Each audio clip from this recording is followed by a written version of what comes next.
दिशा नहीं पता नहीं चल रहा हूँ, बेरासा बेवक सा बन जा रहा मैं। और म्यूज़िक चूज़ करने का कारण कहीं ना कहीं ये भी रहा कि जब व्यक्ति के पास अपनी बात करने का कोई ज़रिया नहीं होता है तो वो एक रास्ते ढूंढता रहता है। इतनी हिम्मत नहीं थी कभी कि इतना बड़ा डिसीजन ले लेंगे कि फुल टाइम म्यूज़िक करना है। दिशा नहीं पता नहीं चल रहा हूँ, बेरासा मैं स्टेजेस पे जाने लगा, गाना गाने लगा, लोग पहचानने लगे मुझे स्कूल में। जहाँ से कीबोर्ड से जर्नी चालू करते हुए कब गिटार पर शिफ्ट हो गया और कब मेरे को युग्म मिल गया। मन बैरागी हुआ, मन बैरागी हुआ। अब कोई अभिषेक, कोई मयंक, कोई सिद्धार्थ नहीं बचा, सिर्फ युग्म है।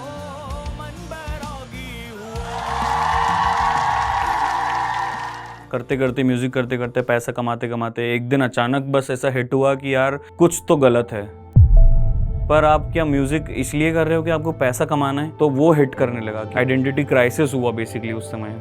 उस टाइम पे शायद आपको बहुत सारे डॉट्स कनेक्ट होने लग जाते हैं कि ये जो आपने स्ट्रगल किए थे, ये जो रातें रही थी, ये जो केओस में आप जिए थे, वो किस लिए जिए थे? शायद इस पॉइंट के लिए क्या? When we were discussing about this कि क्या करना है, सबने अपना अपना रास्ता चुना कि भाई मुझे मतलब बैंड में कंटिन्यू नहीं करना है। वहाँ पे मैं बैठा हुआ था और बहुत ही उदास हो गया, बैंड पूरा टूट गया और क्या करूँगा लाइफ में। नौकरी छोड़ी, सब कुछ छोड़ा इसके चक्कर में और बैंड सब आज स्प्लिट हो गया।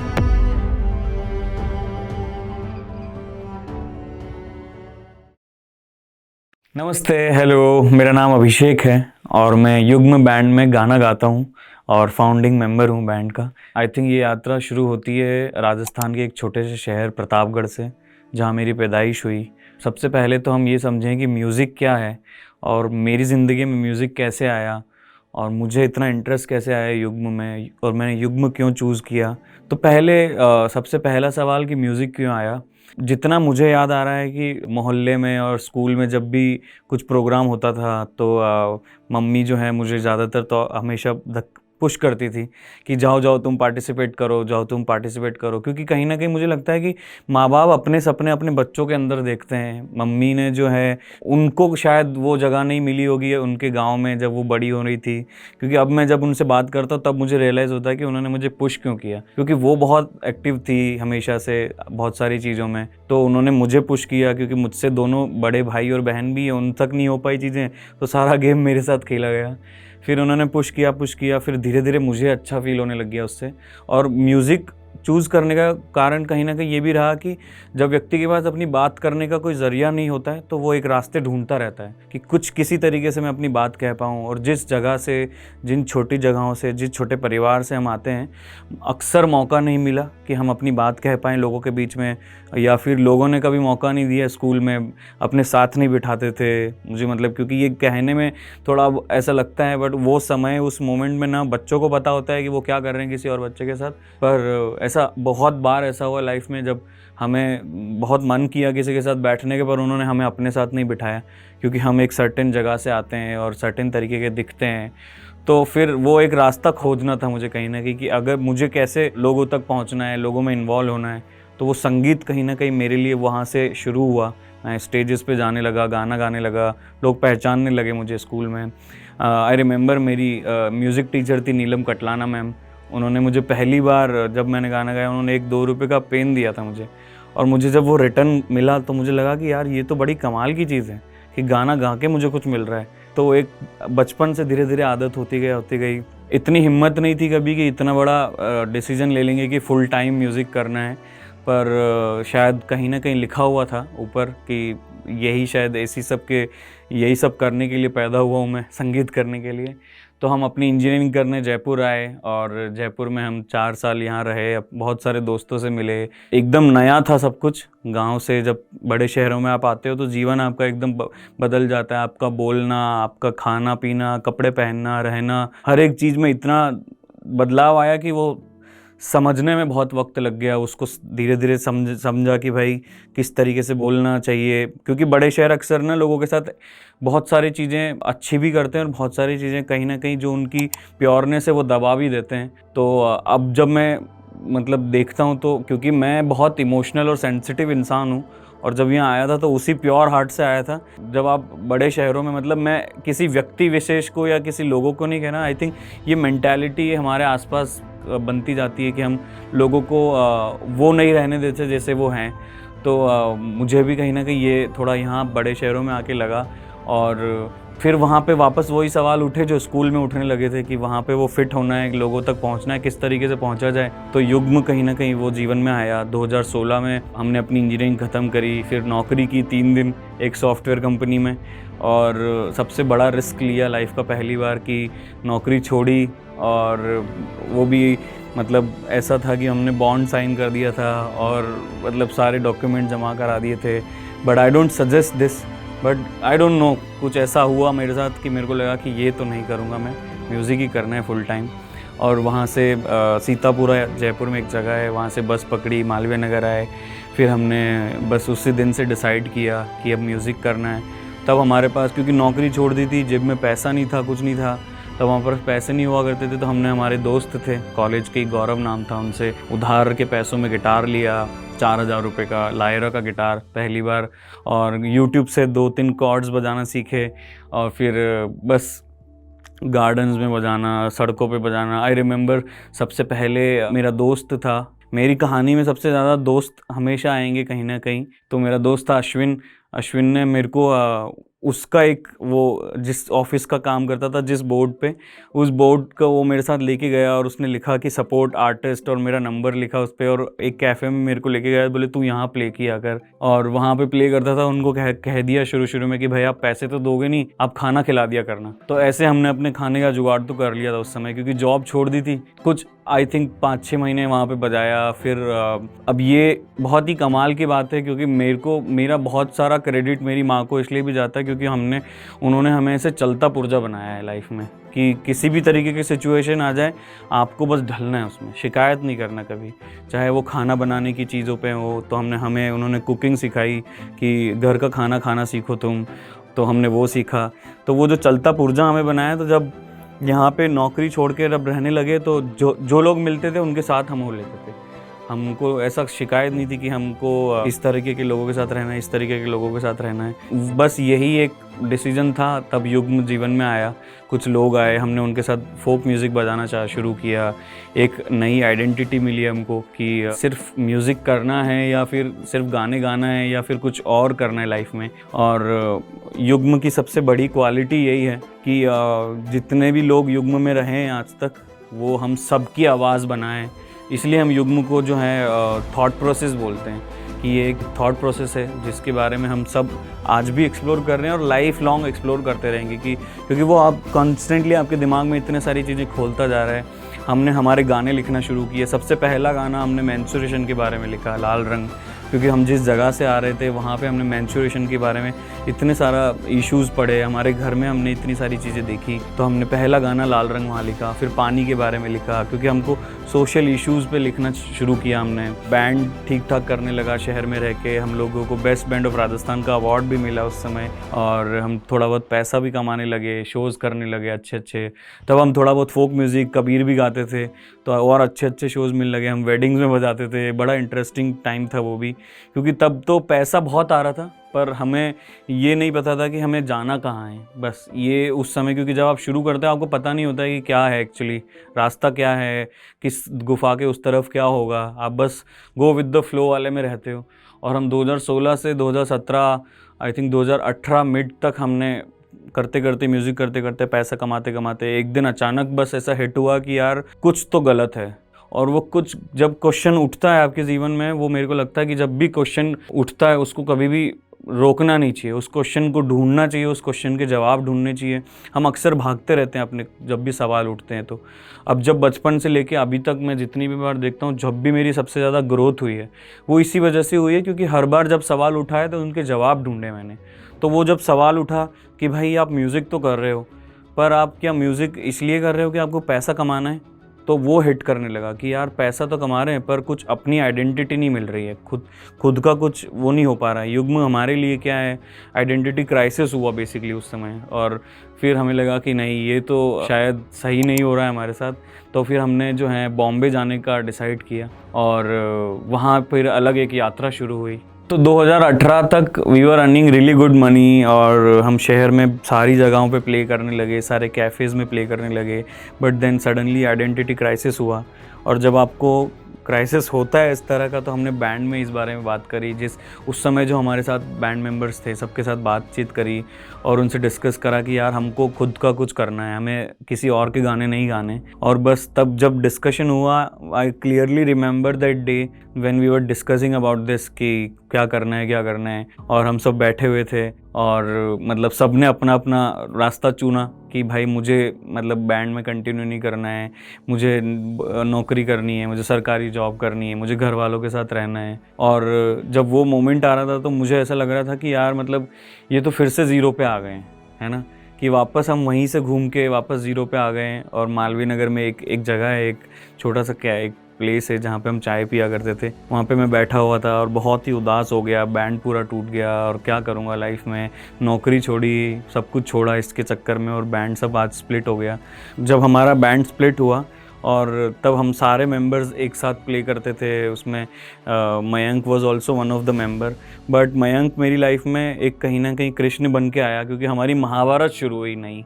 और मयंक जो है क्लासिकली बैकग्राउंड से इतना अच्छे से सीखा हुआ था, बैंड में बांसुरी बजाता था। तब तक हम लोग भी इतना क्लोज नहीं थे। मुझे ऐसा लगता है कि जब मुसीबत आती तब आपको एक्चुअली समझ आता है कि who is your real friends and who are there for you. तो जब बैंड स्प्लिट हुआ तो मयंक और मैंने सबसे पहले चूज़ किया कि अब इस बैंड को हम दोनों कंटिन्यू करेंगे। और वो मयंक अमेजिंग लिखने लगा और बैंड में उसने पूरी रिस्पॉन्सिबिलिटी ली कि अब हम दोनों संभालेंगे इस पूरे बैंड को। और हम दोनों फिर बॉम्बे चले गए। तो वो जो मोमेंट था उसके बाद जो है मयंक आपको बताएंगे कि क्या हुआ आगे की स्टोरी में। नमस्ते, मेरा नाम मयंक पाराशर है। मेरा शुरू से ही, मैं जब बहुत छोटा था तब से म्यूज़िक से हमेशा एक्सपोजर रहा है, क्योंकि जिस स्कूल में मैं था मैं वहाँ से ही क्लासिकल म्यूज़िक की जर्नी मेरी चालू हुई। और काफ़ी लकी मानता हूँ मैं खुद को कि मुझे इतने बेहतरीन लोग मिले अपनी लाइफ में जिन्होंने मुझे बहुत ही अच्छी गति और सही रास्ता दिखाया अपनी म्यूज़िक जर्नी में भी।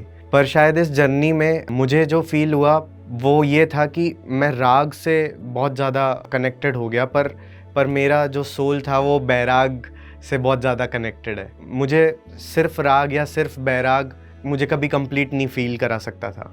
और युग्म में आके ही ये सबसे बेहतरीन बात मेरे साथ हुई कि मैं ये राग और बैराग दोनों को एक्सप्लोर कर पाया, दोनों के बैलेंस को समझ पाया। और ये जो दोनों का बैलेंस है, हम अक्सर हमारे शोज़ में कहते हैं कि राग और बैराग का बैलेंस ही जीवन है। तो ये जीवन समझने का जो प्रोसेस है, ये राग और बैराग को समझने का जो प्रोसेस है, वो हमें समझ आया इस युग्म की 9 साल की जर्नी में। अब जब मुंबई जा रहे थे और वहाँ पे मुंबई में रहने के बाद वो जो रैंडमनेस, वो जो केओस, वो जो ऐसी सिचुएशंस हिट कर रही थी जो कि आपने कभी कल्पना में थी भी नहीं कि ऐसा कुछ होगा हमारे साथ में। और वही मुझे शायद मेरा एक्सटेसी का पॉइंट था। वो उस समय समझ आया मुझे कि ये जो केओस है, ये जो वल्नरेबिलिटी है, ये जो रैंडमनेस ये जीवन जो मुझे दे रहा है, वही एक्सटेसी का पॉइंट है मेरा।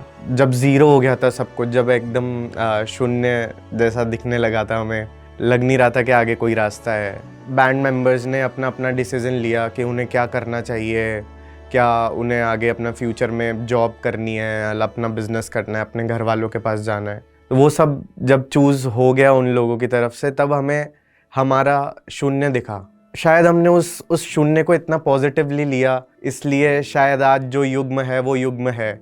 ये शून्य और नथिंगनेस पे हम लोग हमेशा एक 4 लाइनें हैं वो बोलते हैं हमारी, कि कोई जुल्म नहीं, कोई जोर नहीं, कोई दाद नहीं, फरियाद नहीं, कुछ कैद नहीं, कुछ बंद नहीं, कुछ जब्र नहीं, आज़ाद नहीं, और शागिर्द नहीं, उस्ताद नहीं, वीरान नहीं, आबाद नहीं।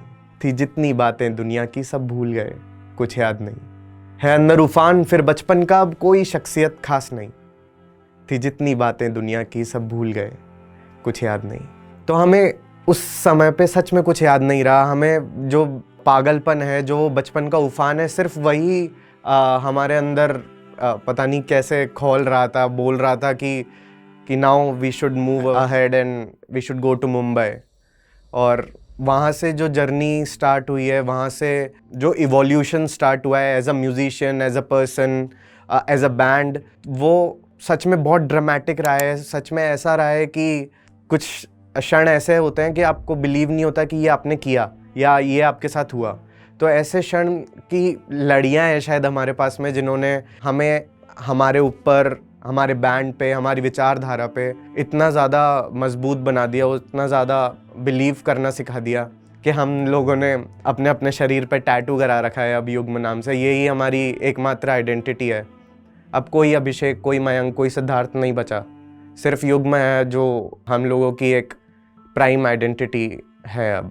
ऐसा नहीं था कि इट वाज ऑल हंकी डोरी, कि सब कुछ बहुत अच्छा हो रहा है, सब कुछ एकदम परफेक्ट है। ऑफ कोर्स बहुत सारी बेहतरीन चीज़ें हैं वहाँ पे, बहुत सारे क्षण हैं जो कि एक आर्टिस्ट को आर्टिस्ट जैसा फील करवाते हैं। जो सबसे वल्नरेबल मोमेंट्स होते हैं वही शायद इवोल्यूशन के लिए सबसे महत्वपूर्ण है। और वो जो रातें निकली हैं, वो जो ऐसा मोमेंट निकला है कि जब आप बहुत सारे क्राइसिस में होते हो, बहुत सारी इनसिक्योरिटीज़ में होते हो, बहुत सारी एंग्जाइटी में होते हो, तो आपको समझ आता है कि आप किस मेटल के बने हो।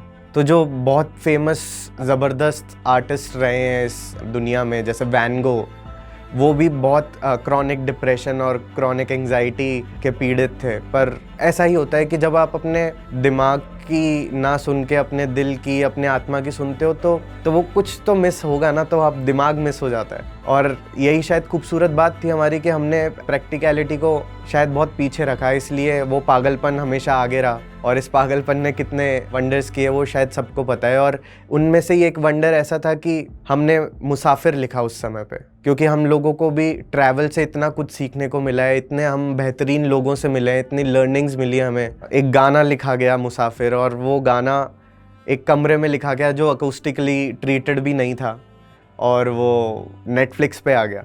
शायद शॉकिंग बोलना सही नहीं है, क्योंकि हम लोग उसमें एक लाइन लिखते हैं कि I have seen magic, I have seen the world, the magic was a fantasy and this world is not so hollow to me. तो we can not call it magic, क्योंकि उसके पीछे बहुत सारे सालों की मेहनत है, बहुत सारे सालों की तपस्या है, साधना है। उसे हम मैजिक कह के शायद डिमीन नहीं कर सकते। तो फिर हम जब मुंबई पहुंच गए, वहाँ पे समय बीता थोड़ा, और समझ आया कि इतना आसान तो नहीं होने वाला है सब कुछ। यहाँ पे जो हम लोग केओस फील कर रहे थे, वहाँ पे थोड़ा लॉस्ट भी फील किया। कुछ रातें ऐसी होती हैं जो कि आपको झंझोड़ देती हैं। तो उस समय पे काफ़ी एंग्जाइटी क्रिएट होने लग गई अंदर। और म्यूज़िक की शायद खूबसूरत बात यह है कि वो आपको सबसे बेहतरीन तरह से तब पकड़ता है जब आपको उसकी सबसे ज़्यादा ज़रूरत होती है। और म्यूज़िक ने हमें हर उस एंग्शियस रात में इतना थामा है, इतना नर्चर किया है कि हमारा सारा इवोल्यूशन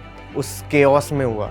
और शायद उस केओस में सरवाइव करने का एकमात्र लाइट जिसे कहते हैं वो वही था, म्यूज़िक। इसी केओस के दौरान, इसी कश्मकश के दौरान हमने कई सारे गाने लिखे, और उसी समय हमें समझ आया कि युग्म का साउंड क्या है, युग्म की विचारधारा हम और एक्सप्लोर कर पाए, हम और इवॉल्व कर पाए। और उसी समय पे हमने गाना लिखा मुसाफिर।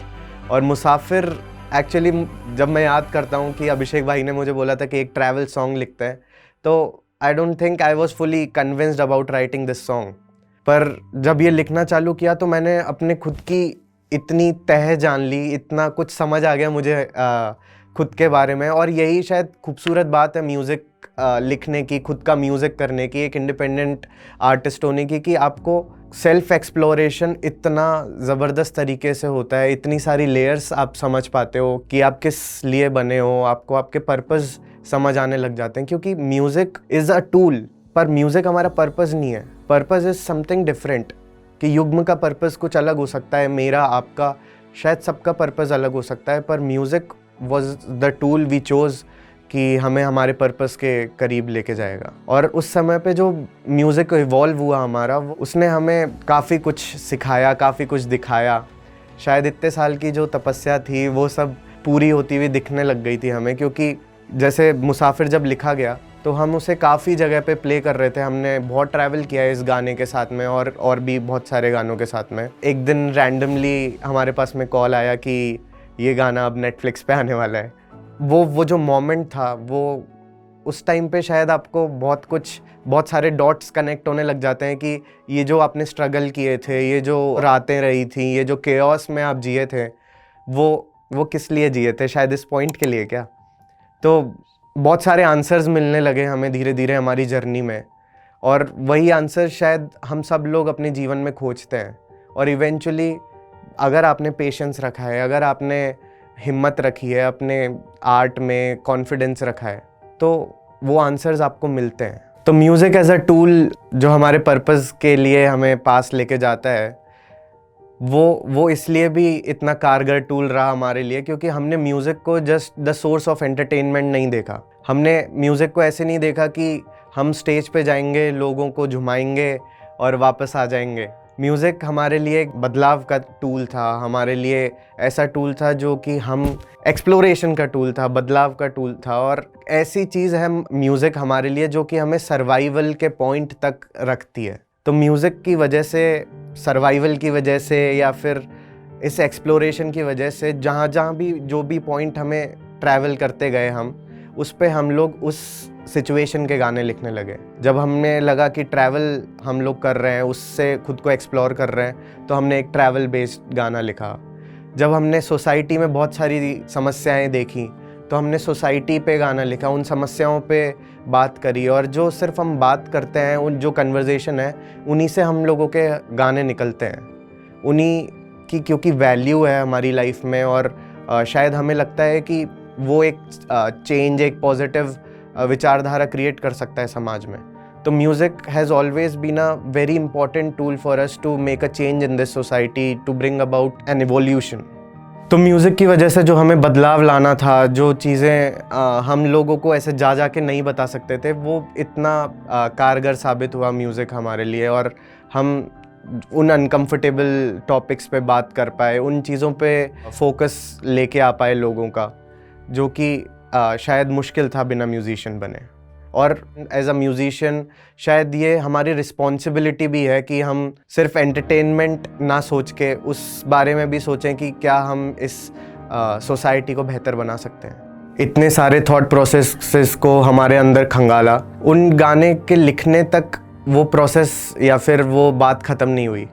वो चालू तब होता है जब उसका पूरा एक जामा बन जाता है। तो वो जामा बनने के लिए सिर्फ गाने में क्या, एक लिरिक्स से ज़्यादा ज़रूरी उसकी कंपोजिशंस हैं, उसका म्यूज़िक है, उसके पीछे बहुत सारी ऐसी चीज़ें लगती है जो कि किसी एक शब्द को अलंकृत करती है। तो बहुत सारे अलंकार जोड़ने के लिए, बहुत सारे ब्यूटिफिकेशंस जोड़ने के लिए जो हमारा फिर से साथी बना वो सिद्धार्थ है। और सिद्धार्थ ने शुरू से युग्म का बहुत बहुत इम्पोर्टेंट पार्ट रहा है। और फिर वो बीच में म्यूज़िक की पढ़ाई के लिए ही चेन्नई चला गया था। फिर उसके बाद में ही केम बैक और फिर जैसे वापस आप पुराने बगीचे में आते हो वैसा लगने लगा हमें लगा कि हम और कंप्लीट फील कर रहे हैं और बेहतरीन फील कर रहे हैं एक दूसरे के साथ में। तो वैसा ही कुछ सिद्धार्थ के आने से हुआ। और इस मुंबई से वापस जब हम लोग जयपुर आ गए, उसके बाद की ये जो पूरी जर्नी है वो सिद्धार्थ ही आपको बताएगा। तो मेरा नाम सिद्धार्थ है। अभी मयंक ने मेरा इंट्रोडक्शन दिया है बड़ा ही अच्छा खासा बट मैं म्यूज़िक में क्यों हूँ या मैंने म्यूज़िक कभी क्यों चूज़ करा या म्यूज़िक मेरे लिए क्या मायने रखता है, तो एक सीधी सी कहानी है। शायद बचपन में सबके साथ कुछ ना कुछ चीज़ें होती हैं, जाने अनजाने में, जैसे अभिषेक भाई ने बोला भी। तो बचपन में कहीं ना तो कहीं आपको लेफ्ट आउट फील करते हो और आप कहीं ना तो कहीं सोसाइटी के अंदर एक साथ होने के लिए या इंक्लूड होने के लिए कि वैलिडेशन मिल जाए सम सॉर्ट कि यार मैं कुछ हूँ या मैं कुछ कर सकता हूँ, इंस्टेड ऑफ फीलिंग कि यार क्या क्या करूँगा मैं। वो फीलिंग को हटाने के लिए कहीं ना तो कहीं म्यूज़िक और मेरे आसपास के लोग एक्चुअली सब कुछ ना कुछ कर रहे थे। जहाँ पे मैं अपने आप को कंफर्टेबल फील करा पाऊँगा मैं वहीं कोशिश करूँगा जाने के लिए। और कहीं ना तो कहीं मेरे लिए म्यूज़िक और मेरे आसपास के लोग जो थोड़ा बहुत प्ले कर रहे थे उनसे मेरे को ऐसा लगा कि यार ये मैं भी कर सकता हूँ। This is something that I like, this is something that I like to listen to, why can't I play it. जहाँ से कीबोर्ड से जर्नी चालू करते हुए कब गिटार पे शिफ्ट हो गया और कब मेरे को युग्म मिल गया, जहाँ पे मैं नई चीज़ें एक्सप्लोर कर पा रहा हूँ, नया काइंड तरह का म्यूज़िक एक्सप्लोर कर पा रहा हूँ। और हो सकता है कि मैं उस चीज़ को उस वक्त जानता भी नहीं हूँ इतना, पर उस एज में मेरे लिए वो बहुत ही अच्छी बात थी कि यार मैं आया, मेरे को लोगों ने एक्सेप्ट करा, मेरे को लोगों ने बोला कि यार तू तेरा देख तू क्या कर सकता है बेस्ट। हमें नहीं पता कि तू क्या करेगा या हमें नहीं पता कि इसमें क्या होता है, तू देख। तो वो जो एक फ्रीडम मिली कि हाँ I have to think about music that I am making and music that I am playing, which gave me sort of an assurance कि यार this is maybe something that I would want to do. तो कहीं ना तो कहीं music ने मेरे को वो स्पेस दिया जहाँ मैं मेरी बातें कर पाऊँ, जहाँ मैं अपने आप को एक्सप्रेस कर पाऊँ, जहाँ मैं मेरे ख्याल को ज़िंदगी में लेकर आ पाऊँ, रादर देन क्या सोसाइटी बोलती है, क्या मेरे को करना चाहिए, क्या ऑर्थोडॉक्स वे है। 2016 के अंदर 17 के अंदर मैं एक बार ऐसे युग में they were looking for a guitarist and I was a guitarist, so-called guitarist at that time, but whatever I knew, मैंने वो जाके play करा, felt nice, they felt nice, we started playing, we started touring a little, we started playing songs from other artists and Kabir and stuff. It was really nice time, we were having a good time, हम लोग काफ़ी कुछ कर रहे थे और नया experiments करने के लिए ढूंढते रहते थे। तो हम जो भी चीज़ बजा रहे हैं हम सोचते हैं कि हम हमारा एलिमेंट क्या डाल सकते हैं, हम हमारी सोच क्या डाल सकते हैं। वो सब हमने खूब करा 2018 तक। फिर मेरे को ऐसा लगा कि कहीं ना तो कहीं मेरे को और थोड़ी नॉलेज की ज़रूरत है, कि और सीखने की ज़रूरत है कि क्या करा जा सकता है, क्या और कर सकता हूँ मैं मेरे एंड से। तो वो एक बहुत बड़ा डिसीजन था उस टाइम पे, जो मेरे को बहुत हर्टफुल लग रहा था कि यार ये सही नहीं है शायद। जहाँ पे आप अपने आप को एक यंग एज में पाते हो कि आपको कुछ एक डिफ़िकल्ट टाइम से निकल रहे हो, you have to make choices in your life, और मे बी वो चॉइसेस आपकी सही ना हो, तो आप डर के साथ एक चॉइस ले रहे हो कि यार you have to go somewhere, you have to live there alone, you have to learn a lot and you don't know if it turns out good और बैड। सो मैं चेन्नई गया, मैं चेन्नई में म्यूज़िक पढ़ा AR रहमान म्यूज़िक कॉलेज से, and I did 3-4 years over there, and just like everybody had COVID, I had COVID, which turned out to be okay because उसने मेरे को घर वापस फोर्स करा। बट घर फोर्स करने की वजह से मेरे साथ एक बहुत अच्छी चीज़ ये हुई कि युग्म भी जयपुर था, एंड हम लोग वापस मिले और हम लोग जिस तरह से और कनेक्ट हो पाए, क्योंकि एक तरीके से मैं भी थोड़ा मैच्योर होकर आया था, और जो मैं सब कुछ सीख के गया था जयपुर में युग्म से, वो चीज़ मैंने वहाँ पे अप्लाई करी, वो चीज़ें मैंने देखा कि और कैसे मुश्किल होती है चीज़ें चलाना। बट जब मैं वहाँ से आया तो मेरे को और थोड़ी क्लैरिटी थी मेरी लाइफ में कि यार क्या करना चाहिए, कैसे होती हैं चीज़ें, और वो सब चीज़ मैं और युग्म को दे पाया। तो युग्म has always been that part in my life where it always made me felt comfortable about how I am, who I am, and what I want to do in my life. Music is another way where I'm expressing everything, and मैं सिर्फ express तभी कर पा रहा हूँ जब युग्म है। अगर युग्म नहीं होता तो प्रॉब्लम मैं एक्सप्रेस भी नहीं कर रहा होता। बट हम लोग वापस आए, हम लोग मिले वापस, और उसके बाद एक डिफ़िकल्ट टाइम था बिकॉज सब वापस हमें ज़ीरो से चालू करना पड़ा, और हमें दिख रहा था कि हाँ होप्स हैं हमारे। ऐसा नहीं है कि हम लोग कुछ भी कर रहे हों, हमें दिख रहा था कि हाँ हम कुछ अच्छा ही कर रहे हैं, हम कलेक्टिवली तीनों हमारे आइडियाज़ दे रहे हैं और हमें अच्छा फील हो रहा है उस चीज़ को करने से। और हम लोग जो भी जहाँ भी जाते हैं शोज़ करते हैं, और इतने बड़े बड़े शोज़ अब तो हमने कर लिए हैं साथ में, और हम उम्मीद करते हैं आगे भी करेंगे। पर कहीं ना तो कहीं हमें लोग आके जब हमें बोलते हैं कि यार हमने आपका वो गाना सुना और हमें ऐसा फील होता है, या हमने आपका ये लाइव परफॉर्मेंस देखा, हमने पहली बार देखा था, और वो आके हमें बताते हैं कि ये हमारी भी रिलेटिव बातें हैं, तो कहीं ना तो कहीं हमें ऐसा लगता है कि यार हम अच्छा कर रहे हैं। हम लोग वो बात बोल पा रहे हैं जो शायद सोसाइटी एक दूसरे से बोलने से कतराती है, या एक दूसरे को करने से पहले रोकती है, टोकती है। पर हम लोगों को पुश कर रहे हैं, हम अपने आप को भी पुश कर रहे हैं, हम तीनों एक दूसरे को पुश करते रहते हैं सारे दिन कि यार ये करो, वो करो, ऐसा करना चाहिए, वैसा होना चाहिए। Just trying to make ourselves a better person, to spread a better energy around us and people around us, to give them hope, to give them something to look up to. तो हम लोग फिर हमने और गाने लिखना चालू करा, हमने हमारी बातें और अच्छे से करनी चालू करी, हम लोगों ने कंपोज करना चालू करा, और हम लोग फोक म्यूज़िक से हम लोग एक तरीके से जुड़े हुए थे जो हमारे अंदर से कभी निकल ही नहीं पा रहा था। और हम उस चीज़ को, हर चीज़ को फोक के साथ हमारे एलिमेंट डालते हुए हमारी बातें कहने की कोशिश कर रहे थे, चाहे वो सोसाइटी को लेके हो, चाहे वो किसी के थॉट को लेके हो, चाहे वो किसी की सिर्फ यात्रा को लेके हो। किसी की जर्नी चल रही है तो किसी का कुछ है, बट हमारी सबके साथ लेने की जो आदत थी वही हम कंटिन्यू करने की कोशिश कर रहे थे। वापस आ गए हैं और अब नई चीज़ें हैं, वापस कुछ अलग चीज़ें हैं, कुछ बेहतरीन हैं, कुछ हमें जो मजबूर कर रही है सोचने के बारे में। तो हमने जब लिखना चालू करा तो हमने और काफ़ी नए गाने लिखे, और अभी भी काफ़ी गाने हैं जो हमारे थोड़े से इनकम्प्लीट से पड़े हैं। एक हमारा बहुत स्पेशल सॉन्ग है, शायद हमने उसको स्पेशल बना रखा है, या मे बी लोगों के लिए भी स्पेशल है, but I don't know, we three are very connected to that song, and the song is called Bairagi, Man Bairagi. और वो हम सिर्फ हमारे कॉलिंग के बारे में बात कर रहे हैं कि हमें हमारे सपने बुलाते हैं या हमें हमारे कर्तव्य बुलाते हैं, और हम उस चीज़ के लिए हम कुछ भी कर सकते हैं। वहीं पे हमारी राग बैराग की बात आ जाती है, जो हमारा एल्बम है। हमने एल्बम रिकॉर्ड करा जिसके अंदर आपको सभी तरह के गाने मिलते हैं हमारे। और अभी रिसेंटली हम लोगों ने बैरागी का म्यूज़िक वीडियो भी शूट करा है, जो रत्नागिरी हम लोग गए थे वहाँ पे शूट, हमारे बॉम्बे से कुछ दोस्त आए थे, और वो सब भी आपको यूट्यूब पे मिल जाएगा।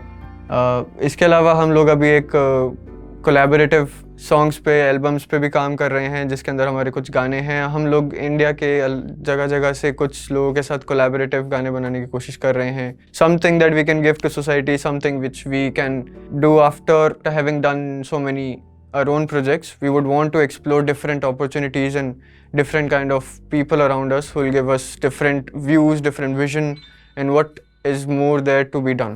बहुत मज़ा आ रहा है वैसे तो हम लोग को ये सब करते हुए, और 8 साल हो गए हैं हमें करते हुए, तो एक अलग ही तरह का एक्साइटमेंट होता है जब हमारे लिए एक नया दिन होता है या नया कुछ एक हमें दिख रहा है कि वो आ रहा है, पास आ रहा है और वो आ जाता है, तो बहुत एक्साइटमेंट होता है इन चीज़ों को लेकर। आज भी बोल दो 8 साल हो गए, 9th ईयर चल रहा है। I would like to invite my 2 pillars, my 2 friends, Abhishek and Mayank. So thank you so much हमें यहाँ बुलाने के लिए। Thank you JHS talk show, initiative by JHS media. और बड़ी खुशी हुई हमारे लिए, बहुत खुशी की बात है कि एक इंडिपेंडेंट बैंड को ये प्लेटफॉर्म मिला जहाँ हम आके अपनी जर्नी के बारे में बात कर पाएँ, 8 सालों से जो हमने मोमेंट्स जिए हैं एक साथ रह के। और युग्म का मतलब ही होता है कंजॉइनिंग ऑफ डिफरेंट एलिमेंट्स, एंड आज हम यहाँ आए हैं तो एक युग्म फैमिली और बनी हमारे लिए। सो thank you. Signing out, Mayank, Siddharth and Abhishek. Thank you so much. खमा गणी।